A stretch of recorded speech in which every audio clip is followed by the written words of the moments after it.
Hey everybody, it's been a little bit, but let's talk about Star Wars, hey? First, just a quick, non-spoiler review for people who want that still. Go see it. Let's talk whole stars out of 5. I give it 3 out of 5. If you're a Star Wars fan, obviously you have to see it. If you're a fan of movies, I would still go see it too. There are definitely things that are going to be better seeing it in the theaters than at home. In my opinion, it's no perfect movie. No Star Wars has been, but that's kind of where I want to leave it. Definitely go see it. There's some compelling stuff, and especially continuing this version of the Star Wars story, it's a must-see. But I did want to keep going, and I do want to talk about a little bit of spoiler stuff, so if you're not interested in spoilers, you haven't seen it yet, leave. Go! Get out of here! This is the part where I'm going to talk about the stuff that I thought was good, and the stuff that just didn't really work for me. I'm not going to try and qualify it with I'm a Star Wars fan, because lots of people are Star Wars fans, and that doesn't mean I have a better voice than anybody else. These are just the things I like and didn't like. It's just my opinion, so don't come attack me, but let's have a conversation. So to make this a little quicker, instead of like a 25-minute rant like I've seen some other people do, we're just going to do 5 wins and 5 losses. We'll start with the win. I think one thing this movie does pretty well is it has a central message that it's trying to display, and it does a good job throughout the whole movie. There's this idea of hope. Maybe it should have been Star Wars A New Hope. But the idea is the hope gets broken down throughout the film. People fail. It looks like whatever they do, nothing is going to go well. And it keeps getting broken down until there's like 12 rebels left. But they instill hope in the galaxy through Luke. The message is just hit upon repeatedly. It's very clear that's the message of the film. All the characters are acting on hope to get to the next step to try and solve their problems. So overall, that's definitely a win for me. Number 2, the score for the movie.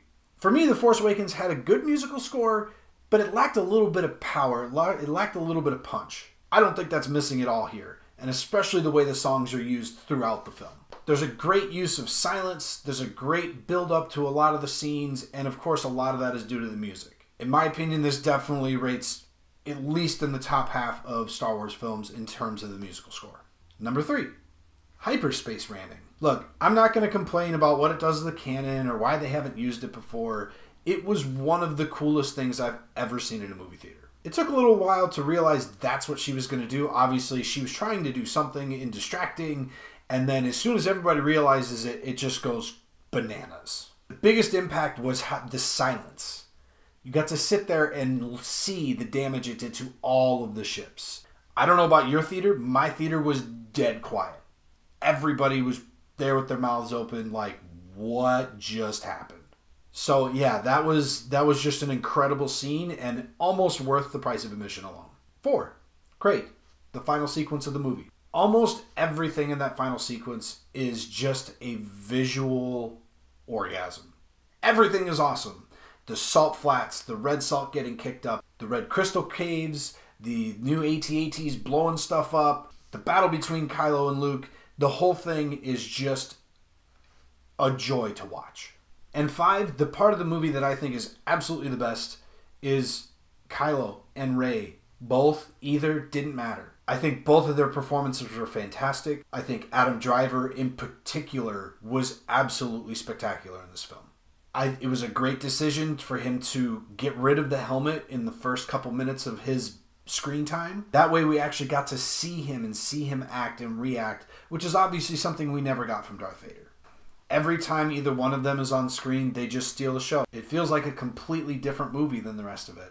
And I guess that kind of leads to my losses. The first loss, comedy. Star Wars has never been like an exclusively serious series. There's always bits of comedy and comic relief that kind of relieve tension. A lot of film franchises do that. You saw it in Lord of the Rings. Marvel's a master at it. But here I just think they missed the mark. Some of the jokes last too long. They extend too long. They feel forced. They come out of nowhere. And they just don't feel like they really have a place in what's going on. Whereas in previous films and a lot of other movies, it's a little bit more natural. They're in a situation and they make a joke. It's not, let's put this scene in that's nothing but comedy that doesn't have anything to do with the bigger picture. Number 2, there's no payoff. And what I mean by no payoff is a lot of the things that are set up in Force Awakens kind of just get resolved super quick and we don't address them and then it's over. From who is Snoke, who we still don't know, maybe I guess we're not supposed to care, to Rey's lineage, which I still don't think she's a nobody. Personally, I think she's still the brother of Kylo, but that's a longer discussion. And then Luke. We spent all this time wanting to see Luke do something, and sure, maybe he's reconciled himself, kind of like Obi-Wan Kenobi did, and then he just floats off into nothing. But it really felt like a disservice to the character. Number 4. Speaking of disservice, Poe and Finn. I think Poe and Finn were my favorite parts of The Force Awakens. I'll admit, there was a lot of things I liked about that film. I didn't have a problem that it was like A New Hope. I liked the characters, I liked the scenes, I just liked that movie as a whole, and I thought it was one of the better Star Wars movies. Poe and Finn had a great back and forth relationship. They really played off of each other well. And in this film, number 1, they're not even in hardly any scenes together. And number 2, most of their scenes end up not mattering at all. They don't have any positive effect on the story other than showing, again, what I was talking about, that series of lost hope throughout the film. Maybe it fits with the way that this story was being told. I just still felt like I wanted more from Poe or Finn in terms of their impact on the story. I felt like their personal stories didn't get moved very far. And lastly, Chewie. He's there. He doesn't need to be. You could cut him completely out of the movie and nothing changes. He's there to ferry Rey around and play with porgs. Number 4, Flying Leia. We all know Carrie Fisher died after filming for the movie completed. And when that scene happens at the beginning of the film, I feel like that's it. They showed her get sucked out. They're going to leave it there, and I was okay with it.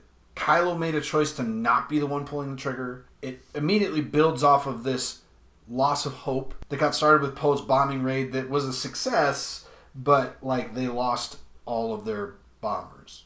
But then we get this like slow pan in on her, and it feels weird because like now you're looking at a digital dead body of somebody who's actually dead for a long period of time, and then she just force pulls her way to the ship, which is not something Leia's done in this canon at all. I think that combined with Poe's opening exchange with Hux, which would be funny if it was maybe 15 seconds shorter, just kind of set the movie off on a really awkward tone, at least for me personally. And then 5th, I guess the very, very end of the film. It's a little cheesy 90s kid movie to like, follow the cute animals. They know the way out. It's a little lazy. I can kind of look past it. But it really feels like they're setting up for another trilogy. It feels more like a first or a last movie rather than the middle one. Because where are we now? Literally the Resistance is all on the Millennium Falcon.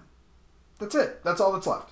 So there's going to have to be a huge time jump between the second and third movies. Hopefully that's where they deal with Princess Leia's death. That'd probably be the best way to do it. But it just overall feels like we're losing a lot. I don't know that even in a 3-hour movie, are we going to tie up enough of these loose ends for it to be satisfying? I don't know.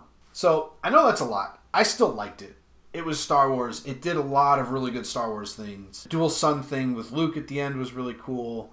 There's definitely some other little things in there that definitely are odes to the fans. Overall, I don't think it was one of the better Star Wars films. My bottom line is there's a really, really, really good film in Kylo and Rey's scenes. It's wrapped up in this other film that really doesn't know what it's trying to be. Obviously, it can't just be the Kylo and Rey show, but if it was just the Kylo and Rey show in this one, I think it would have been one of the best Star Wars films. It's middle of the pack at best for me. Maybe Return of the Jedi-ish. I know me and a lot of other people left that film not very excited about having to see it again. And that's not something we're used to seeing a Star Wars film. But that's just my opinion. I would like to hear more from you, so either comment below the video, or I'm also going to link to a closed Facebook page because I know there's a lot of people out there trying to avoid spoilers still. So I'll put that in the link. Also a link to the normal Facebook page. But until next time, guys, have a blast.